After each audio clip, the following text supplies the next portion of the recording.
All right, everybody, we have Trenton Jones on the podcast today. I was given his phone number by my girlfriend's brother, and I heard some very good things about you, Trenton. Welcome. Thank you. Thank you. I hope they were good things. I know Mason knows some things that might be not, the best, but I hope that they were only good things. Sweet. Yeah, so we were just kind of talking about this book that you were reading. What was it called again? So it's funny because it's part of a wider book, Yeah. um, called Anti-Dühring or Dühring or Okay. I'm not German, so Yeah. but in that larger work, Engels, who is one of the founders of Marxism, because him. So Yep. basically, it bears the name of Marx, but I believe it was 1844, they met up in Brussels, and Marx had read a work of Engels called, I think it was The Working Class in England, and he really liked what he was doing. So they kind of were like, we kind of think the same, hashed out their ideas. Yep. But this work comes out after Marx dies, and it's a defense of their ideas. And Mhm. so what I had sent you was I guess the most famous part of that, which was actually published as its own excerpt um, in the time of Engels, called Socialism, Utopian and Scientific, where the idea of this text is to give an introductory, more layman's uh, type of explanation of what their ideas are, Yep. because after all, they are, trying to agitate and uh, organize the working class, and especially back in the 19th century, right? Not a lot of them were very literate, and so big intellectual works, where they're battling against different German philosophers, like they're not going to grapple with that as easily. So um, this was kind of put out, even though it is still a reply to a German philosopher. It is still nonetheless written in a way so that people who don't know a whole lot can either read it or have it be read to them and not understand the point and kind of the main concepts of their ideas and why, say uh, their ideas are in the working class interest rather than what's being wasted at the time. Okay. Um, Wait. So I'm going to cut this Yes. part out, but I was just wondering, Mhm. are you talking about the book that we were just talking about, like the Oh, power book, or are you talking about the my bad, my bad, my bad. the No, socialism and no, utopian? my bad. No, I was thinking about that. I thought you were mentioning that what I the essay that we were discussing, that is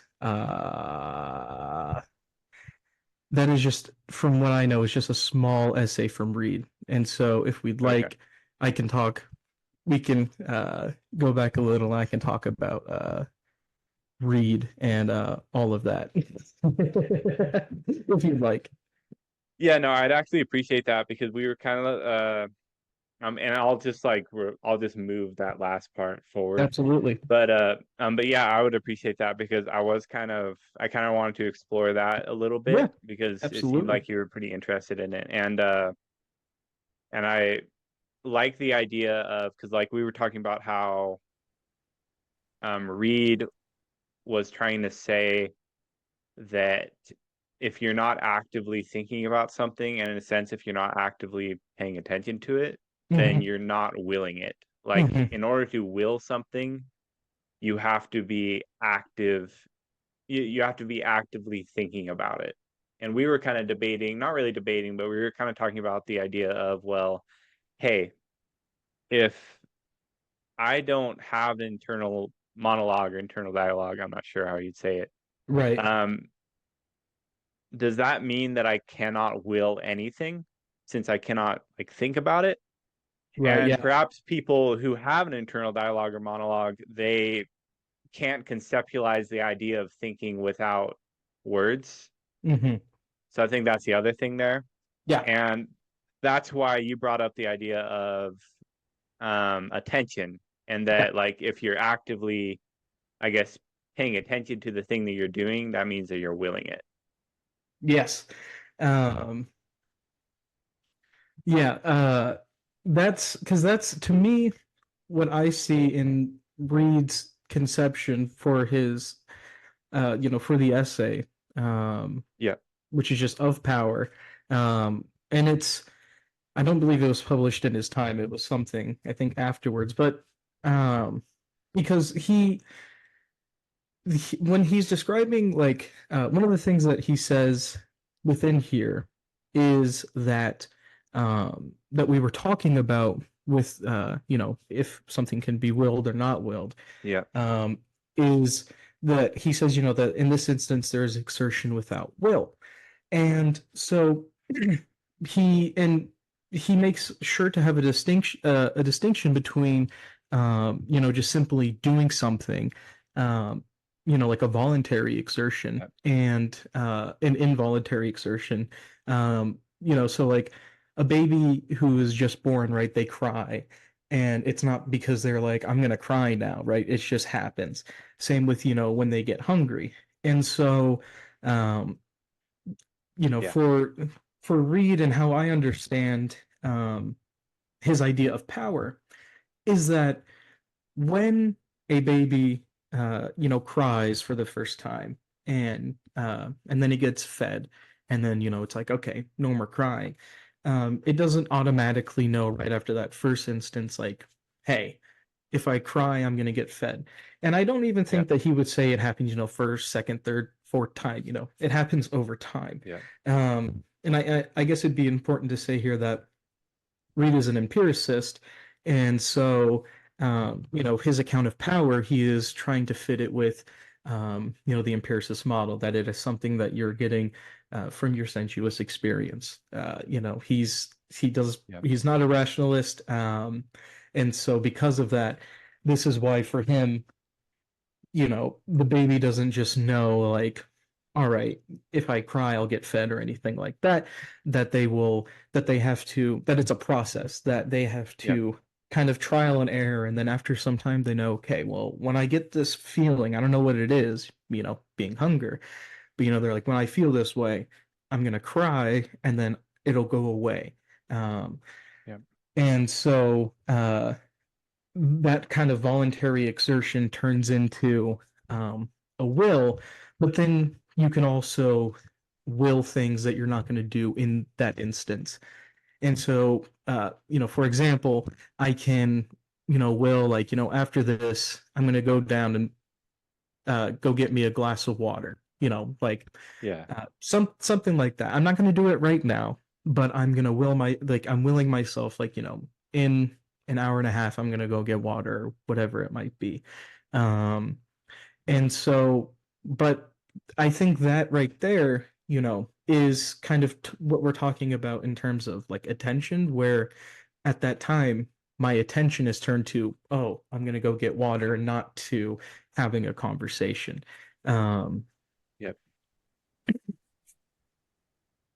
It's like, yeah, like I'm thirsty, but I have to like I'm gonna pay attention to this for now. And at some point I can go grab some water. right.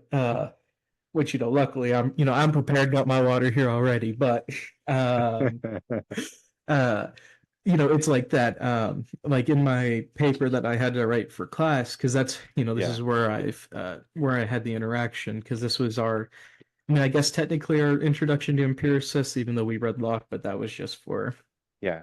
politics stuff. But um, it's it's one of those things where like within here, what I like, excuse me, uh, like I write in here that like after I finish writing, I will stand up, and it's like it's because Yeah. uh, but the thing that I think about when thinking about attention and then me writing that is like, am I really willing that I'm going to stand up? Because I'm Yeah. not really thinking like I'm going to stand up after I write this, I'm using it Yeah. like, and so,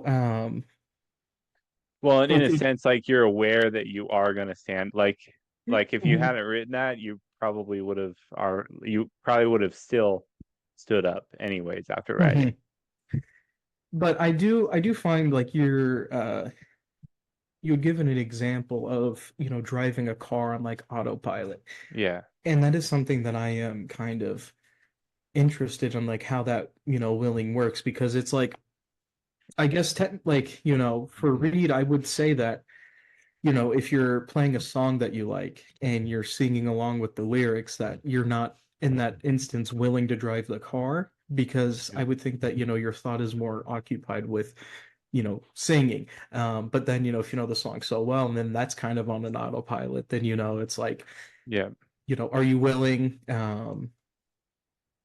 are you willing one more than the other? Because within Reed's conception, one thing that he makes clear is that it's not it's not like a gradient, in the sense of like you're kind of willing something, or you're willing something 40%, the other 60. It's more of like it's an on-off switch. You either are willing it or you're not Oh, willing it. It's interesting. very binary. Yeah. And so it seems like for Reed, with that, he would have to be committed to the idea that you can only will one thing at a time. Interesting. And the thing there is that actually coincidentally that brings us back to um that essay you sent, the Socialism, Utopian and Scientific. Because Hmm. there's this quote I wanted to start us off with on there. Yeah, Oh, do you mind if I read it? It's kind of more of a absolutely. passage, but Yeah. okay, so this is from, I guess, chapter, I'm not, or like part two of Hmm. dialectics.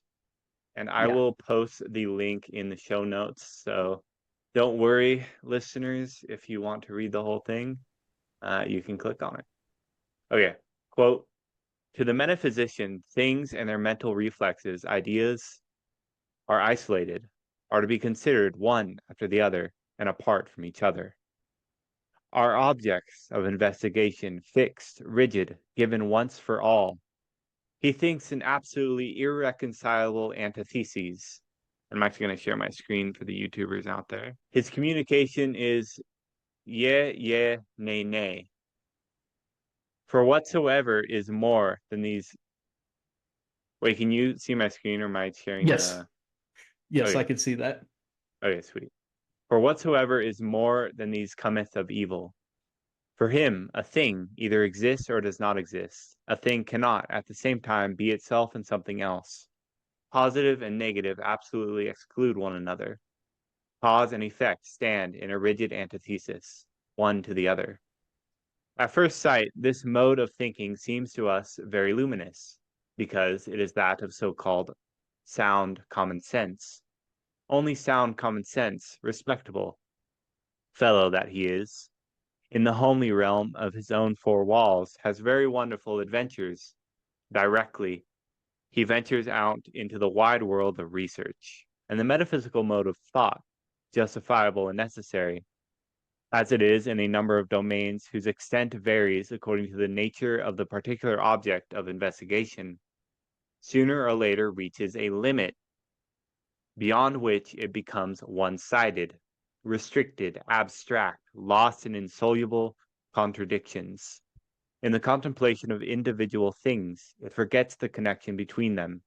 In the contemplation of their existence, it forgets the beginning and end of that existence, of the repose. It forgets their motion. It cannot see the woods for the trees. So I wanted to bring this one up primarily Mhm. because one, I just love this passage,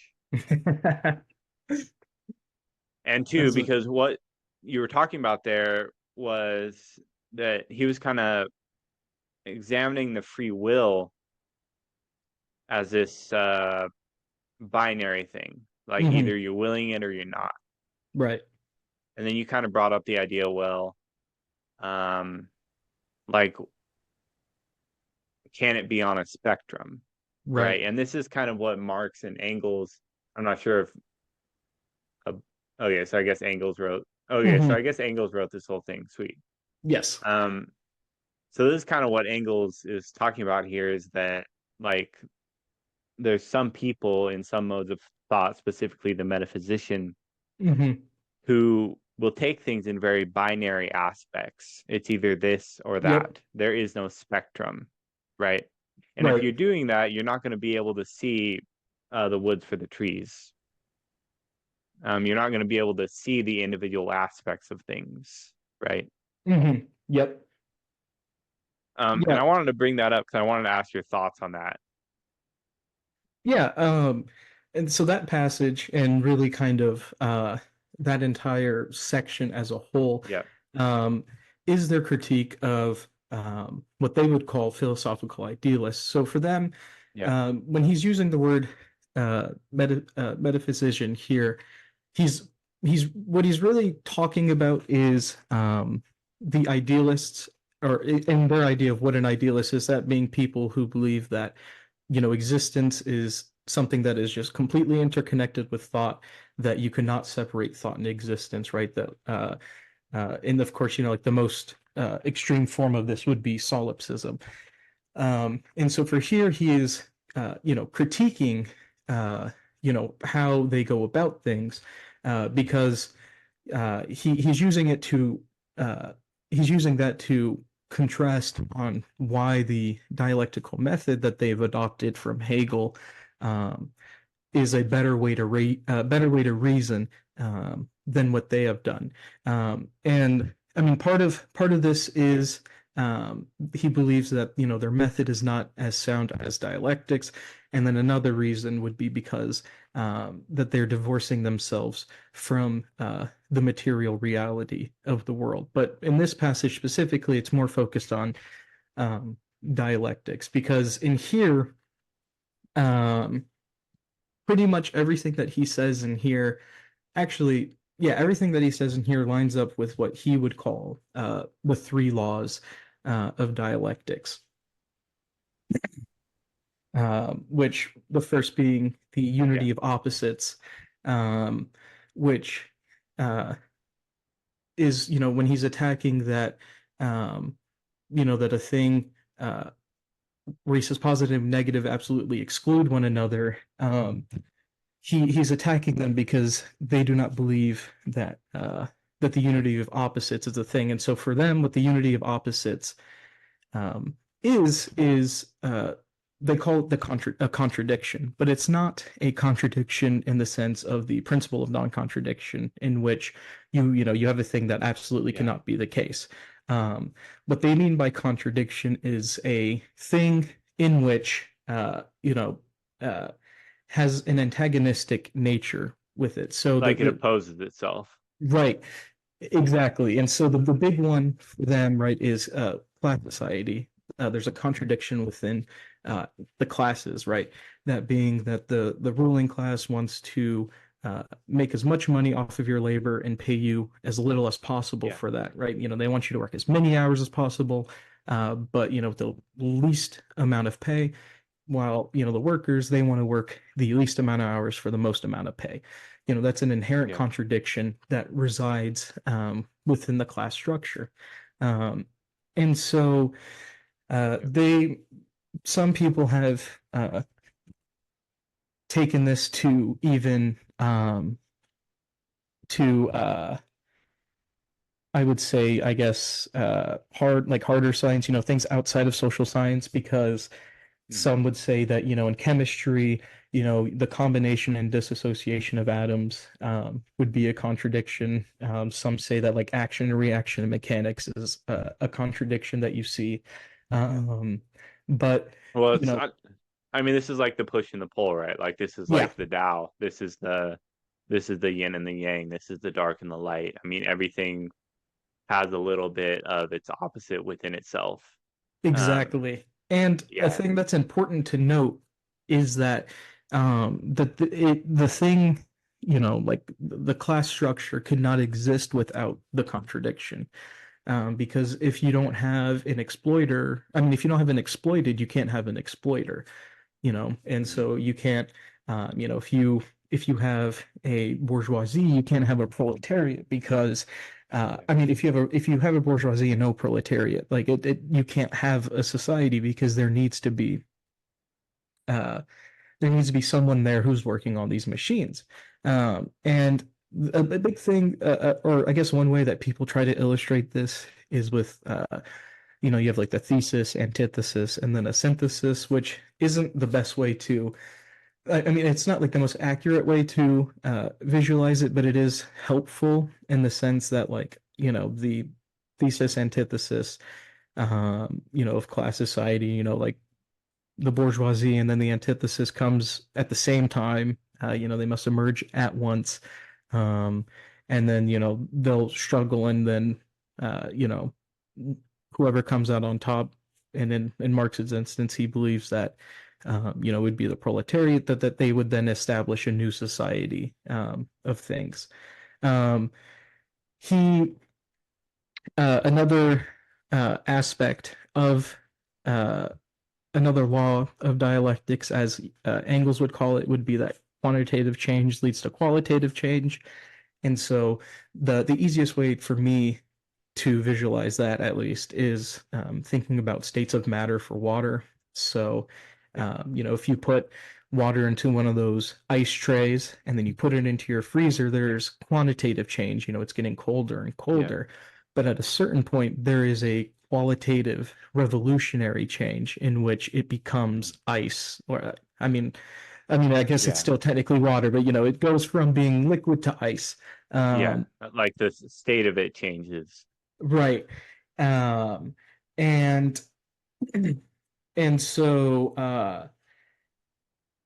Well, and I so just had a thought there because Mhm. like when you think of it this way, like if we think about that sociologically, you can see how things can shift when there's more people in a group. Or even say, Mhm. the classic example would be locusts, right? Because Right. locusts and grasshoppers are the same animal. Hmm. But when like a group of grasshoppers multiply and they're in a large group and food sources get scarce, there's like this I think it's like a phenome, or it's like an epigenetic switch, I guess it gets turned or whatever, that Hmm. when there's a food scarcity and the population is large, they actually become a little bit bigger and they start to fly and they become locusts, right? Right. So this quantitative change led to a qualitative change. Right. Uh, yep, And that locus example, helps highlight some things that are some tenets of their idea of dialectics, yeah, which, one is um, that you have to investigate things as they are connected, that you shouldn't be abstracting them, and that that's a big thing that he's criticizing with this passage. Like, ideas are isolated to be considered one after the other. That they're not something that you take as a whole, because if you were to look at grasshoppers turning to locusts and you were trying to investigate, why, well, then, yeah, sure, you can find out that, a phenome changes and then yeah, they begin to fly. But then you have another question of why does that happen? And if you're just yeah, investigating them by themselves and not in a wider event of, yeah, well, what are their, in this case, what is the grasshopper's social conditions? Well, in yeah, this case, they don't have food. They're in a large conglomerate, and so they need to go yeah, find that. And so that's why that's the locus examples, really illuminating in terms of showing that, for these qualitative and quantitative changes, um, that they don't happen in a vacuum, that they're not yeah, something that just happens because it happens. That there are things around, um, conditions around that, causes it to do that. If you see a tree grow around a house, it'll bend around the house. Why yeah, does it do that? If you look at the tree by itself, you're not going to find the answer. It's only until you zoom out, not missing, seeing yeah, the woods and not the trees, that yeah, you can find, answers like that. And so that's kind of a big thing, within this passage that he's attacking, is that, for them, you take these things in abstract as individual things, but in reality they're all part of a connected universe. Things yeah. rely on each other. Yeah, like things exist in complex systems, right? Hmm. Not in it's not cause effect. It's like billions or almost infinitely many causes leading to infinitely many effects, Right. right? And I I would think that, Engels and them and Marx would be, I think that they would find it uh I don't think they would disagree with the idea that, something can have like, I guess, like a primary cause. Yeah, Uh yeah, but yep. that primary cause is not the only cause, I think, is what kind of like they would stipulate on Yes. there. Yes. And like obviously we need to be able to form cause effect relationships or otherwise we're not going to be able to figure anything out. Hmm. Because, like unless we were like gods and we could know all possible probabilities and cause effect relationships between every particle in the universe and um and going in consequential steps above that, we wouldn't be able to calculate it all out. So like Hmm. having a specific cause or primary cause can at least help us move things in a certain direction logically, right? Exactly. And to me also, like, there's a part within the third section where he Yeah, says, like, the final cause, or the final causes, yeah. plural. Let's see if I Uh can find that actually. it's in the it's on the Final causes. third, yeah, third line. Yep, right Oh there. yeah, no, I see it. Here I'll actually just read this little first part. The materialist conception of history starts from the proposition that the production of the means to support human life and next production, the exchange of things produced, is the basis of all social structure. That in every society that has appeared in history, the manner in which wealth is distributed and society divided into classes or orders is dependent upon what is produced, how it is produced, and how the products are exchanged. From this point of view, the final causes of all social changes and political revolutions are to be sought, not in men's brains, not in men's better insights into eternal truth and justice, but in changes in the modes of production and exchange. They are to be sought not in the philosophical, but in the economics of each particular epoch. The growing perception that existing social institutions are unreasonable and unjust, the reason has become that reason has become unreason and right wrong is only proof that in the modes of production and exchange, changes have silently taken place with which the social order, adapted to earlier economic conditions, is no longer in keeping. From this, it also allows that the means of getting rid of the incongruities that have been brought to light must also be present in more or less developed condition within the changed modes of production themselves. These means are not to be invented by deduction from fundamental principles, but are to be discovered in the stubborn facts of existing systems production. Sorry, that was a little long-winded, but I was like, okay, well, all right, well, this one leads to this one, then okay, I gotta keep reading it, right? It was like this cause effect reading situation. Um, but yeah, that's kind of a lot. And it's kind of like I can't really tell if he's saying, I guess he's almost saying that from the materialist point of view, Hmm. all the cause effect relationships within a society stem from the means of production and producing things, where things are produced and where the resources are. Um, it's it's a little like that, because it's not necessarily all, because one of the things that they make certain, um, or that they try to make certain, but Yep. even Engels himself in a letter to someone was like, we kind of failed at uh, you Yeah. know talking about this, but because I do believe, because if you read that, you might think, okay, people, like, men don't, in their own way, uh, move history. And they definitely don't think that, because obviously if you don't have some type of agent in order to move history forward in some sense, then uh, then nothing will really change. But what's more of what they're talking about here is, um, when you have this change of society, and so for instance, from feudalism to capitalism, Yep. one of the things that we saw coming out within that change is the emergence of liberalism.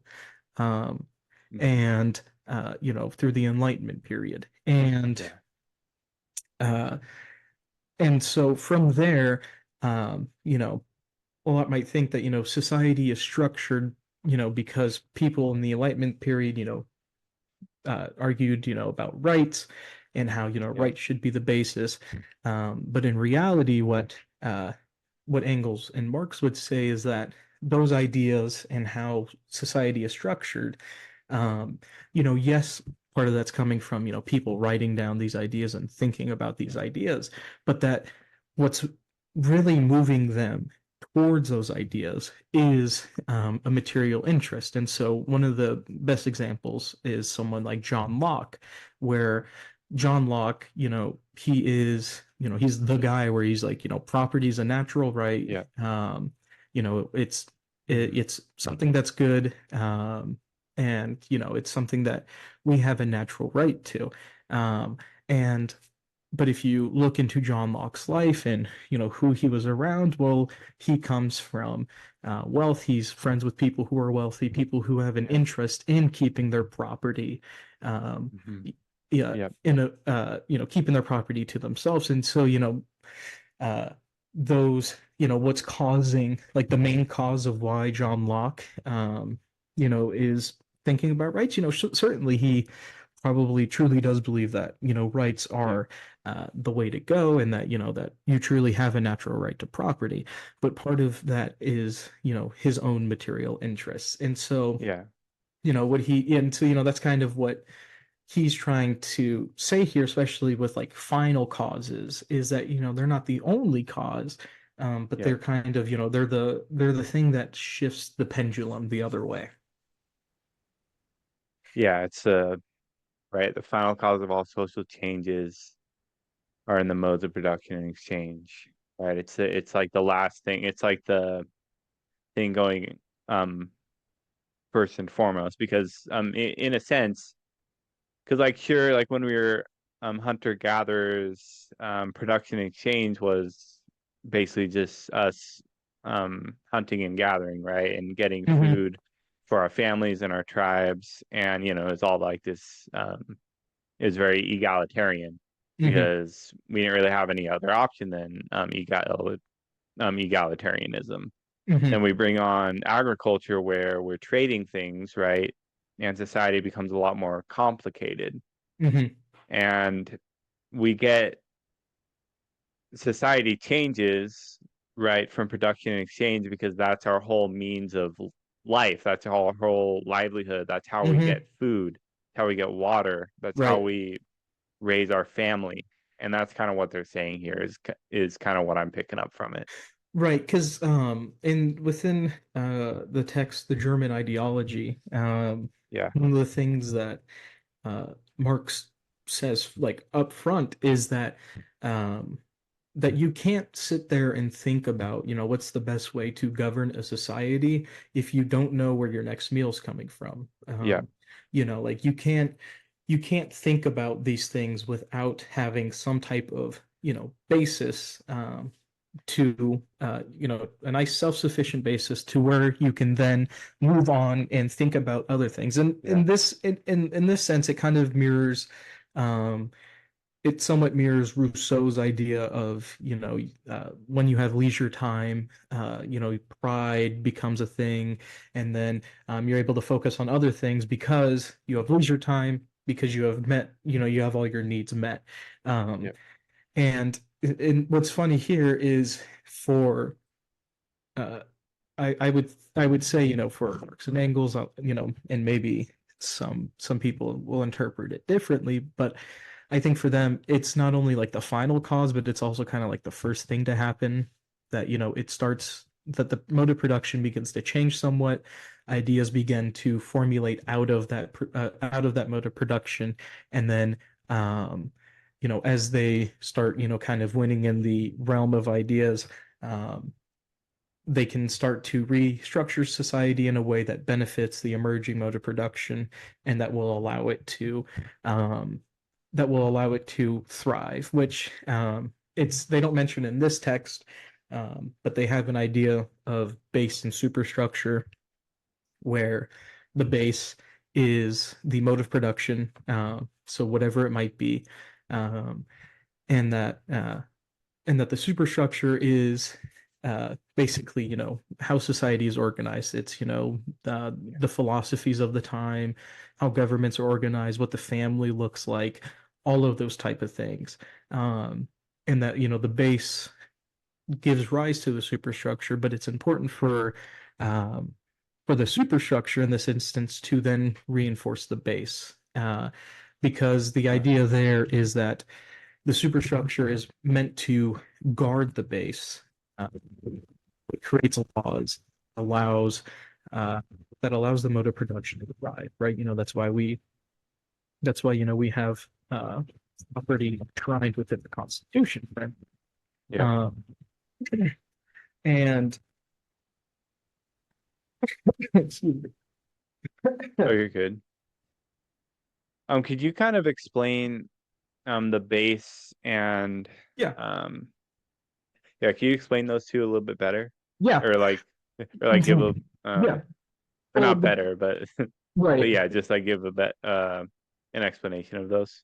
Yeah, so the base in itself is just the mode of production. And so Okay. the base arises out of, you know, for in feudalism, what happened is guilds begin to form, and through the building of guilds, you get a relationship in which you have a master and an apprentice, and the apprentice is doing a lot of the work, and the master is getting the profits of that. Of course, at the time, that typically came with the promise that you would become the master yourself, and then over time, as that develops, uh, you begin to have more and more people put into these guilds, division of labor increases, and then you start to see a competing style of production from feudalism, which was individual. Mm, If I needed a chair, I'm more than likely going to go chop the wood myself and make the yep. chair myself. And and then through time, uh, what happens is because the guilds are able to produce things at a cheaper rate um, than the individuals are, they start beating them out in competition because they have cheaper, more high quality goods. Um, Yep. and in there, this new emerging base is starting to happen because it is overtaking and overpowering the old base because it is just more efficient and it's a better way of Yeah. organizing production.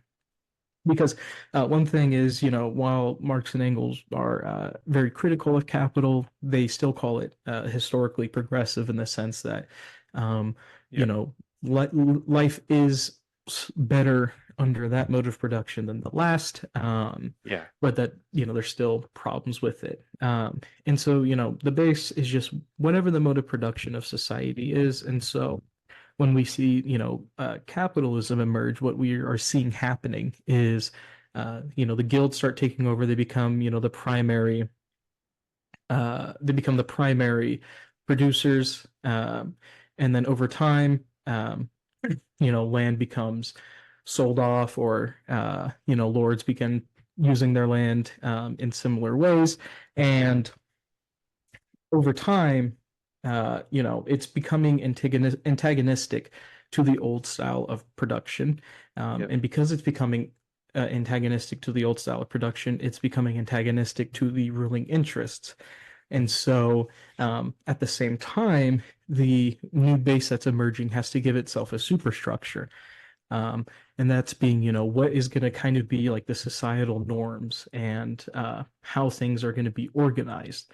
And so, um, one of the things that emerge within the superstructure, or that is placed within the superstructure in their conception, is laws, because it's something that is uh, disconnected from the mode of Yep. production, and it's arising out of because it has a need to give some type of I guess in a way, a philosophical justification for its existence and a way to organize society that is seen as better, um, and is seen as, like, you know, uh, this is going to better your life and Yep. everything.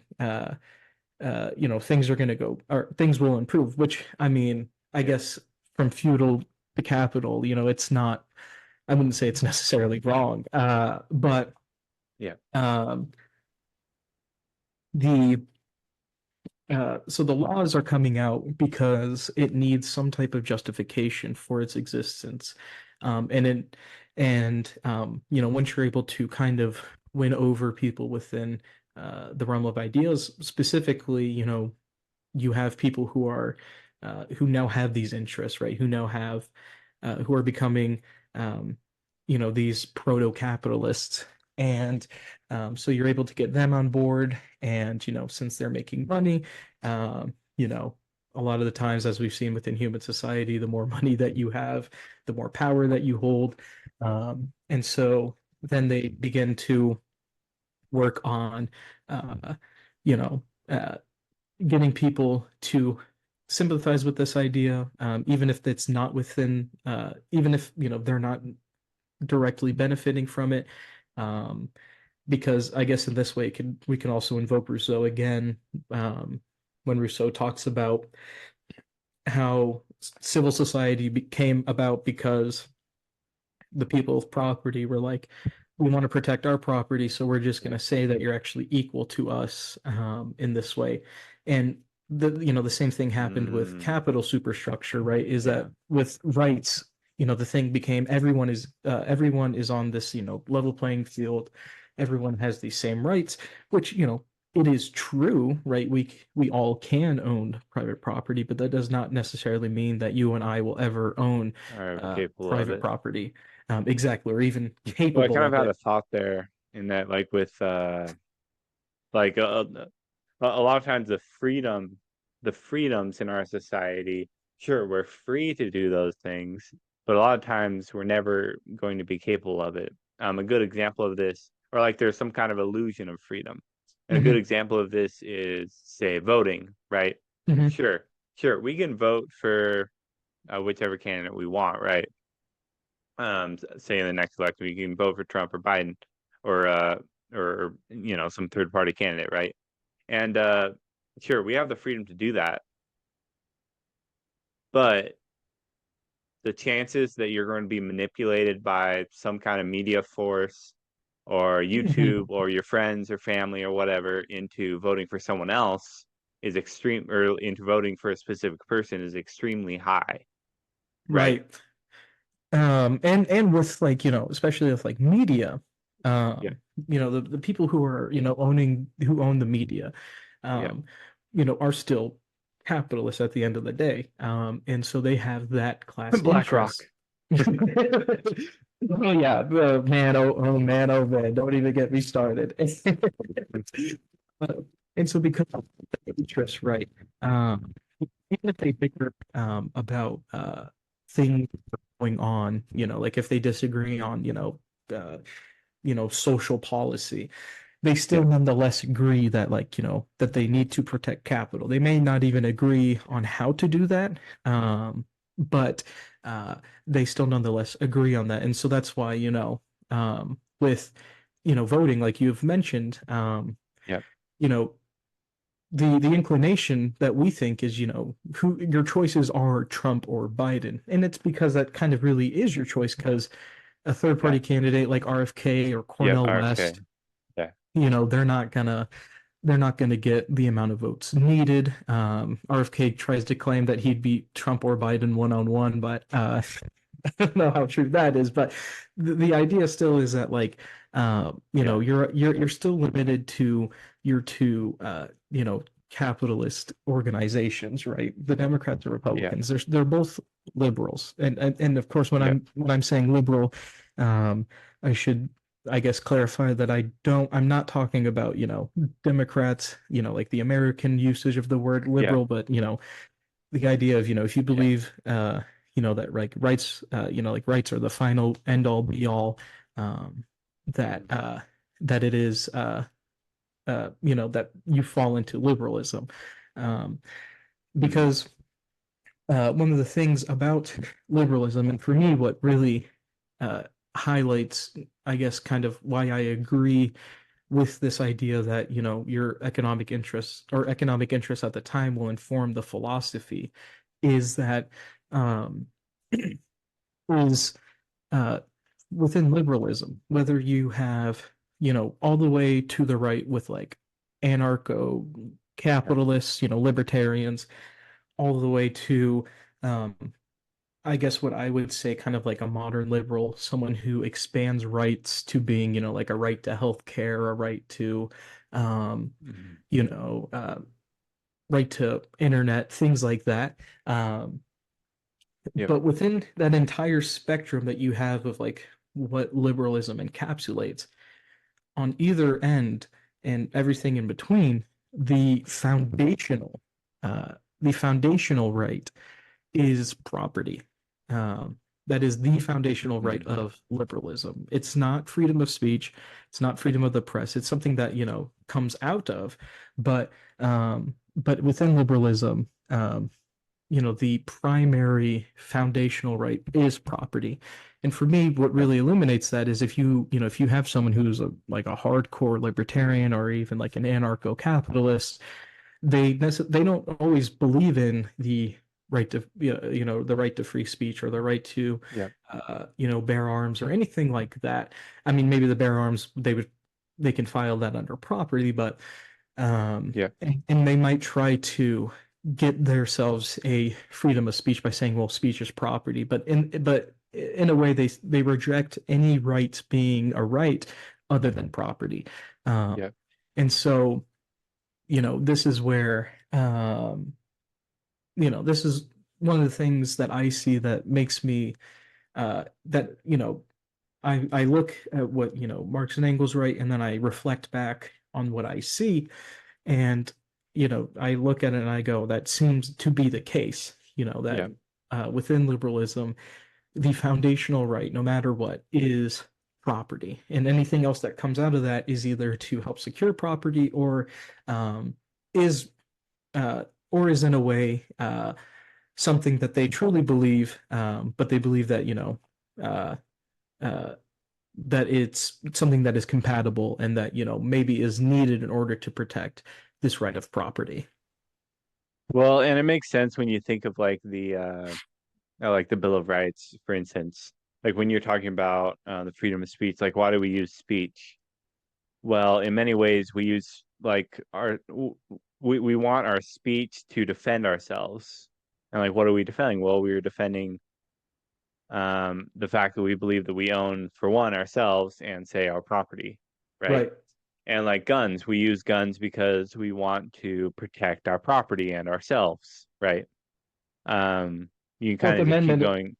or Sorry, it's go fourth or ahead. fifth. I should know this because I'm going to law school. But Yeah. fourth or fifth amendment, no, legal search and what's the second part, right? Seizure, right? TJ. Yep. It's there you can't seize property without having a warrant or a probable cause or anything like that, right? Yeah. And that's a right that is connected to property. It's framed oftentimes as protecting the person, in which that could be the case, but also Yep. at the heart of it, right? They can't take your property without Mhm. a warrant, and the judicial system finding that they need it for whether it's criminal or whatever it might be. Yep. Yeah, and it's and that is kind of like what the two main parties focus on, really. Like you're not going to have a third party candidate win because they don't really want a third party candidate to win, because it's all kind of like um because these two sides, these two institutions are all about property and making money, and they're all about the Mhm. rich getting more. Um, I that I mean, if you really thought about it, I mean, BlackRock probably controls both parties if you really thought about it. But Yeah. um, I don't know if you've ever looked into like who funds like the lobbyists on both sides, but I mean, with like BlackRock owning most of the or like BlackRock and Vanguard owning most of the companies in the US, like most of the shares, um, and like all of those companies contributing to different campaigns on both sides, it's kind of like, damn, like we really do live in the society that they're predicting, right? Where Right. everything kind of shifts towards the people who own most of the property. Exactly, because like you see it, and because one of the things that we see, at least Yeah, within the two parties, is that the Republican Party tends to try to frame the Democratic Party as, being anti-business and, or at least yeah, anti-big business. Um, and and to me, for a Marxist, a lot of us we see that as just kind of opposing ideas of how capital yeah, should run. Um, hmm because like for Democrats, they're trying to do it more to save capital's face and be, so therefore they're like, it's not capital that's the issue here. It is the fact that uh, uh, that's just these bad apples that are here. yeah, But then, we see, uh, you know, capital interests work. Um, in a way that are pro-business, even on the Democratic side. And for instance, um, with the $15 minimum wage that happened in 2021 or 2022, hmm one of the main people, or I guess one of the big hooplas that was made was Kirsten Sinema voted against it, and part of this was because she had framed herself as kind of a revolutionary back in the day. Um, but then what we see is, you know, when you look at who she was meeting with and who was giving her money, right? It's capital interests that were meeting with her and giving her checks. And so yeah, you see that and you go, why is this, why is this happening? And then you see, oh, look, they are going to capital's interest. Another being Joe Manchin. Granted, some Democrats might say, well, he's closer to Republican than a lot of Democrats, but nonetheless, he voted against the infrastructure bill because part of it had some climate provisions, and he's from West Virginia, and he framed it as, well, my people in my state are going to be harmed, but in reality, his family owns a coal company, and he owns yeah, millions of dollars worth of shares within that company. Um, yeah, and it's just it's one of those things where anytime that they are critical, it's not because they're critical of capital itself, but because they're trying to save face. And yeah, there's even something right now, I don't know if you've seen, um, but the FTC just put out a report where there was a Texas oil executive who was colluding with OPEC and other oil companies to raise prices of oil and gas and to halt production, so therefore prices artificially inflate. Um, and people right, Democrats, and it's one of those things where it's interesting because, on the one hand, um, it is something that has the potential to materially benefit the working class people because they do persecute and try to address this issue. Then you have to put it back. On the other hand, the framing of it is it's these bad executives that are doing this. It's bad executives and authoritarian governments that are doing these things. It's not the problem of the market. In fact, I forget who it was, um, but one of the Hey, Trenton, senators, yes, you're kind of cutting out a little bit. I'm not sure if your head. Can you try talking again? hello, hello. Yeah, now I can Uh, hear you. Yeah, just hopefully it's not like an internet issue, but it's fine. okay. Uh, but the but how they're framing it, or one of the senators had framed it as like, they're not letting the free market do its Yeah, thing and determine prices. Um, and it's not at all actual critical of capital. And also, I do believe that part of the reason why they're talking about this now is because it's during the election cycle. And one yeah, of the things that's hitting Biden hard is inflation. mhm, And this is also, I guess, kind of looping back to where we were talking about earlier with like things interconnected and observing things just individually where if you look at all the metrics, it says that inflation's down, but when you and I go to the store, we definitely feel as if that's not the case. Yeah. And I'm sure it uh, might be down, but like relative to when, like you know mhm. what I mean? Relative to when, what has what are those prices compared to like how wages have risen? What is the cost Hmm. or what is inflation compared to real wages, as Yeah. opposed to just any other metric that they're using? Um, but then they will tell people who it's most I've mostly only seen this on places like Twitter, so take this with a grain of salt. But Yeah. you'll see people who are hardcore campaigning for Biden, or people who are really supportive, who are saying, well, look at these studies, inflation's down, but they won't necessarily engage with the idea that at the grocery store, or at the pump, or at all these other places, people do feel these effects of inflation. Yeah. Um, and so that's kind of why I think also they're talking about this at this time is, uh, you know, do I think maybe they somewhat care? Maybe. Um, but I think Yeah. that part of it is to, you know, show the voters, look, those gas prices that you've been paying, it's not Biden's fault. It's the fault of these executives, and, and we're going to fix it. Hmm. And, and then, this is why you should vote for us in the next election too, because, we're going to fix these things. Um, Hmm.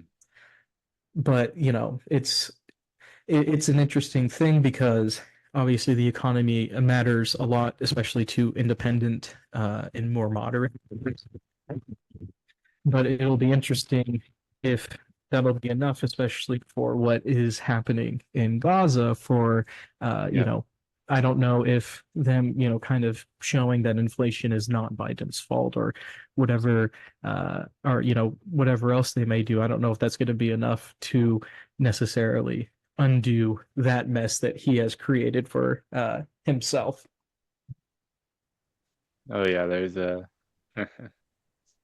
big mess, all right.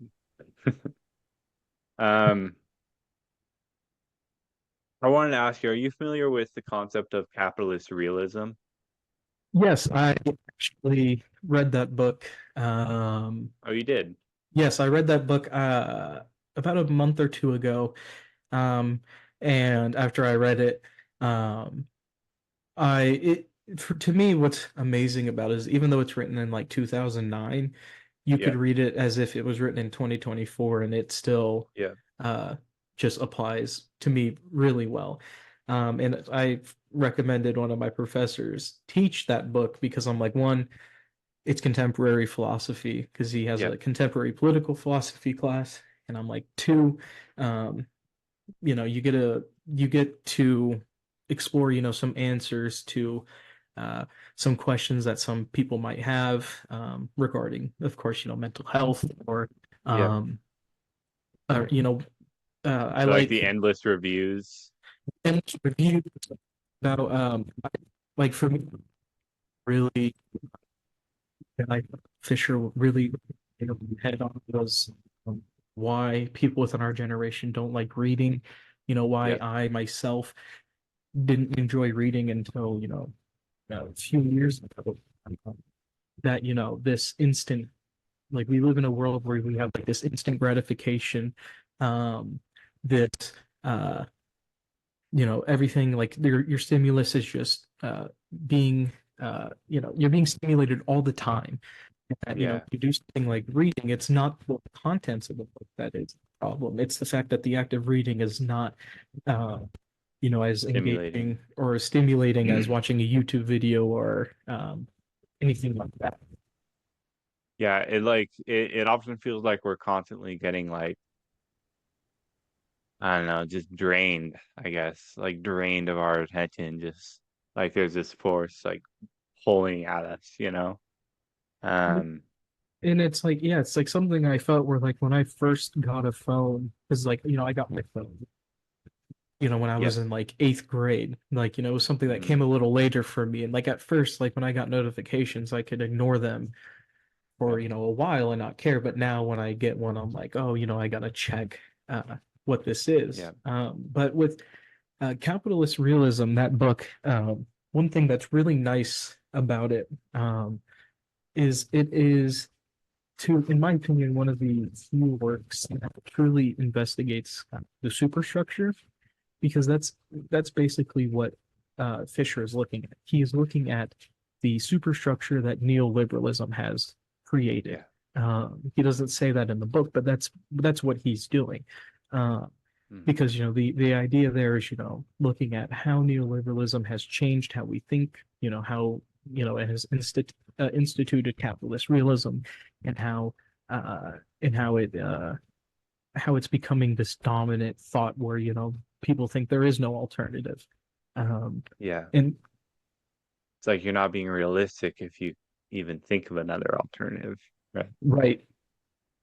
Um, and to me, just Fisher does a great job of addressing things that I like. I think that how he addresses like mental health and um how it's seen within a neoliberal society is, it's individual chemical imbalances in your brain, and they Yep. completely devoid themselves of looking at the social causes of these things.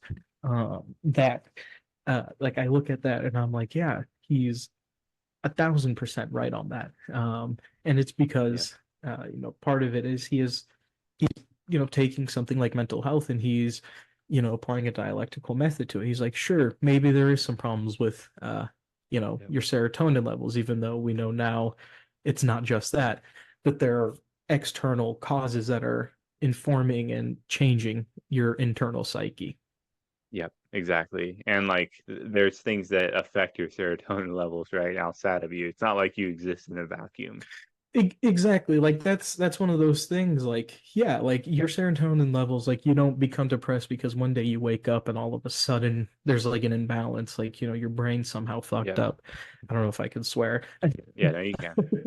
uh, but it's because, things happen, your mom died, or you were trying to get into some college and you didn't, whatever the circumstance may be.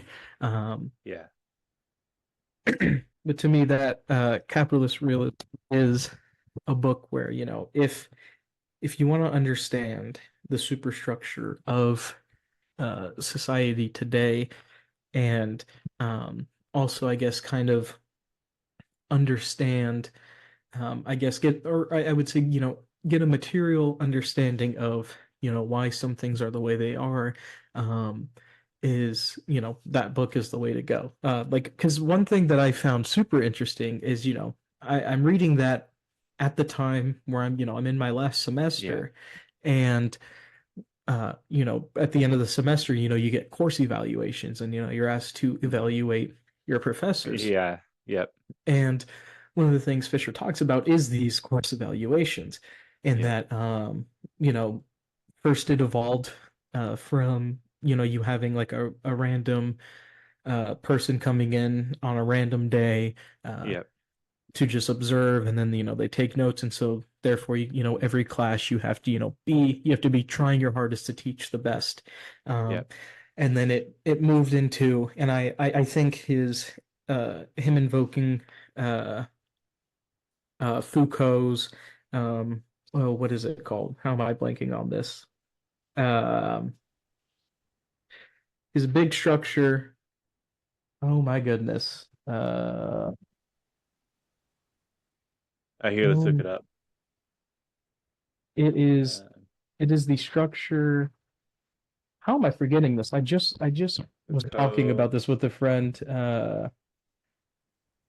Foucault, structure, structuralism, post-structuralism, No, and to replace more emphasis on the self, meaning the individual. prison. It's his Post, it's the big prison structure. What is he? Panopticon. That's what it is. All right, there we go. Panopticon. That's the word. Foucault's idea of the panopticon, where it's a big guard tower. Well, I don't think it's his idea. I believe Bentham was the first one to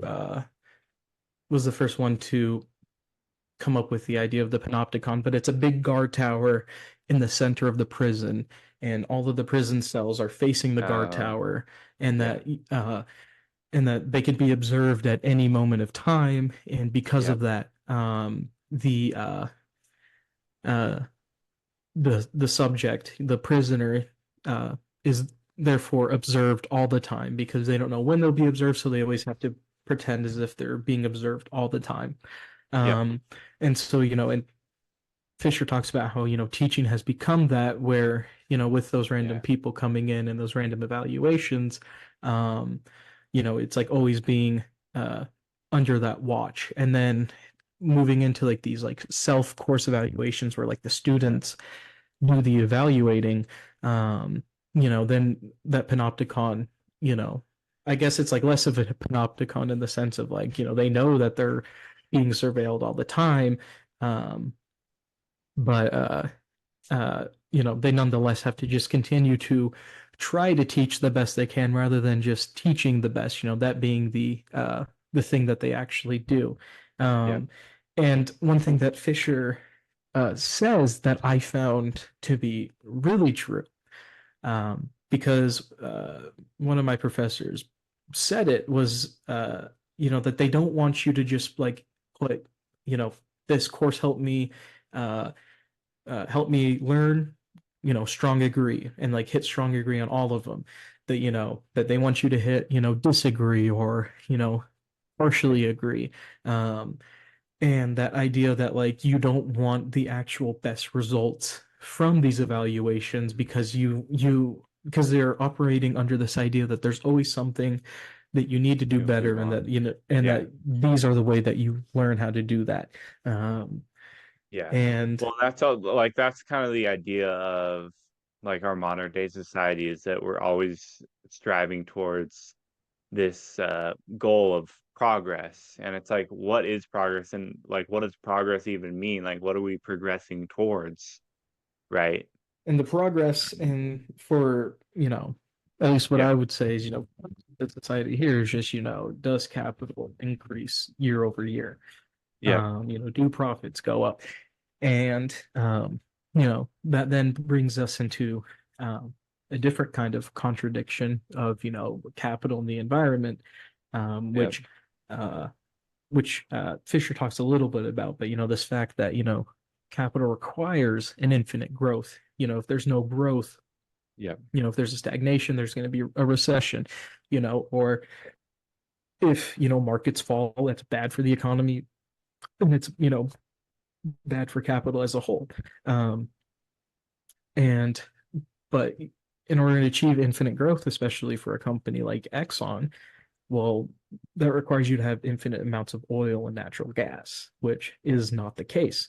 Yeah. So then, you get into that type of contradiction. But um, I do find what is happening with um, the environment and how that relates to ideology, like what they try to do ideologically, to be a really interesting thing that happens. Well, yeah. And it's like, uh, um, uh, the interesting thing with the environment is that like I guess the left will kind of say that they're all, pro environment and everything. Yeah, let's just switch to electric cars, but then they kind of totally ignore Yeah. like all the bad shit that happens with the electric cars and like mining the cobalt and everything and like Well, where are you getting your electricity from for the electric car and like you know what I mean? exactly. Um Because that video that you had sent me over text, yeah. with the quote from it, that which was rather Yeah, than here. I uh have it here actually. oh, perfect, perfect. Um And this is from Jared Bauer's video on Idiocracy, which I'll put the link in the show notes. Quote, rather than cultivating self-confidence, it's much easier to adorn yourself with a commodity that asserts self-worth for you. And with that statement, and um with that whole video's kind of or what he's talking about there, Yeah, um is, in a way, or it's not in a way, it is reflective of uh the idea of commodity fetishism, which is this yeah, idea that when you see a commodity within the market, you see it just as a commodity, as a thing that you exchange Yeah. money for and you get in return.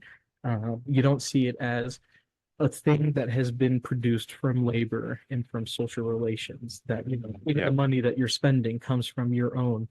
Uh, I Yep. mean, granted, you didn't make the money, but you got a wage from you got a wage from your labor, and you use that to buy Yeah. a commodity. Yeah. It's Um, like seeing an apple and not like knowing that it came from a tree, right? Right, exactly. Not knowing that it came from a tree, that it was picked by some worker, and then it was, put into some wheelbarrow, and then it was taken to a factory where another worker like washed it, and then Yeah. another one put it into a package, like all of that. Like you don't see the hands of labor.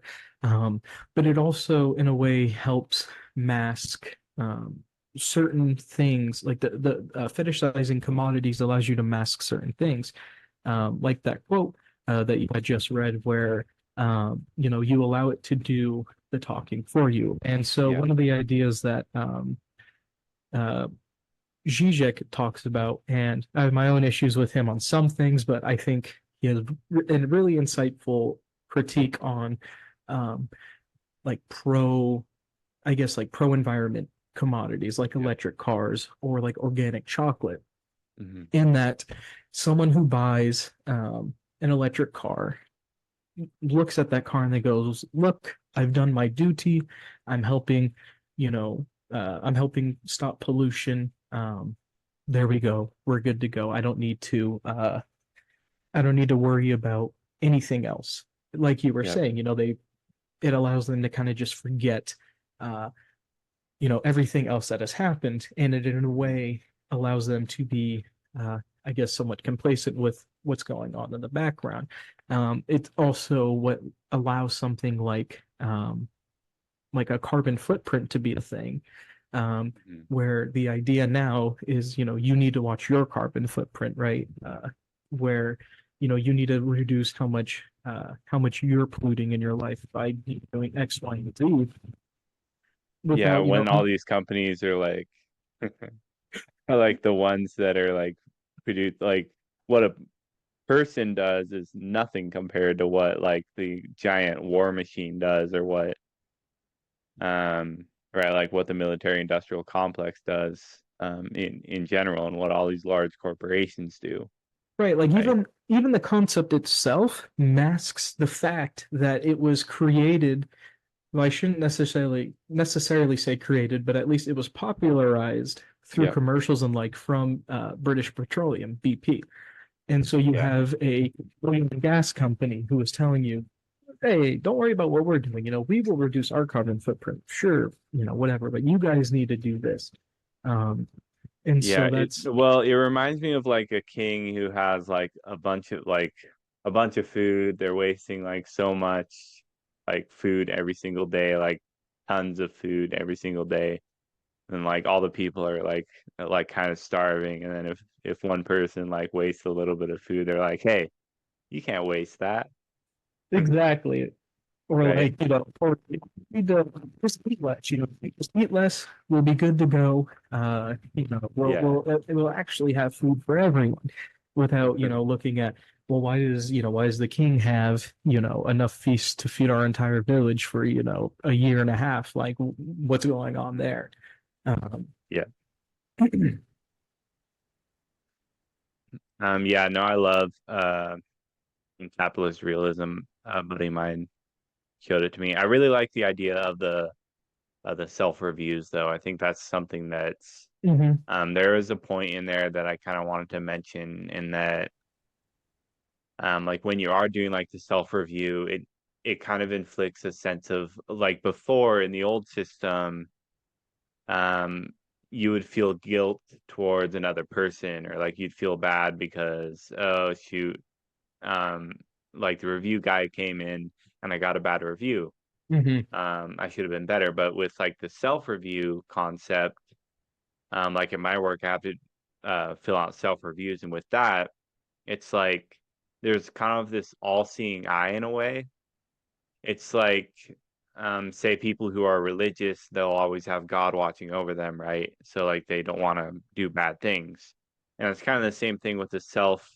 review, and that you're that eye of judgment now, Right. and that you have to be the one who gives yourself self-guilt. And you're not supposed to give yourself a top score. You're supposed to Right. degrade yourself into a bad score, right? Or like less than perfect score. Hmm. Or yeah, or otherwise you're like being narcissistic, or you're not being honest if you give Right. yourself a perfect score. And to me, like, and I think Fisher kind of talks about it too. Like Yeah. it's invic or it invokes, like the idea of alienation, and Yeah. where you Yeah. are alienated from the products of your labor. Uh, Mm-hmm. and because of that, like when you're doing the self-review, you have to, um, in a way, alienate yourself from any of the work that you have done. Because even if you Yeah. think, like you think I did great, this quarter or year, or, whatever, whenever these reviews happen, if you think like, well, I actually did a great job, but you're not able to actually, you're not actually able to communicate that, right? You have to, Yeah. alienate yourself from your labor and be like, well, actually, this and that, even though you might think, no, when I labored, I did a great job, but Yeah. now you can't actually uh, think like that. You can't, state that because, like you said, people think that you're not being honest, or, Yeah, or you like know, you almost feel bad if you talk too positively of yourself. mhm. It's just it's that thing where it's an interesting to me, like it seems like um it seems somewhat like a contradiction of the like of this like idea of like individualism, in the sense of like, you should be evaluating yourself as an individual in these, but but the norm is that you basically can't do that. You have to please the collective by being like, well, actually, I didn't do as well as you might have think that you would have. Like it's discouraging your actual individual achievement, because you have to be like, well, actually, I'm not as good as I think I am. Yeah. It's like I'm always less than perfect. I'm always like, because in a sense, in the idea of capital is that you have to always constantly be progressing towards something, Yep. right? You always have to constantly be growing out into something. You can Hmm. never be perfect. You have to always be striving upwards. Right. Um, there always has to be endless growth. And the thing about endless growth is that in actuality, when something endlessly grows, like a cell, for instance, like that's just what we call cancer, right? Yeah. Right.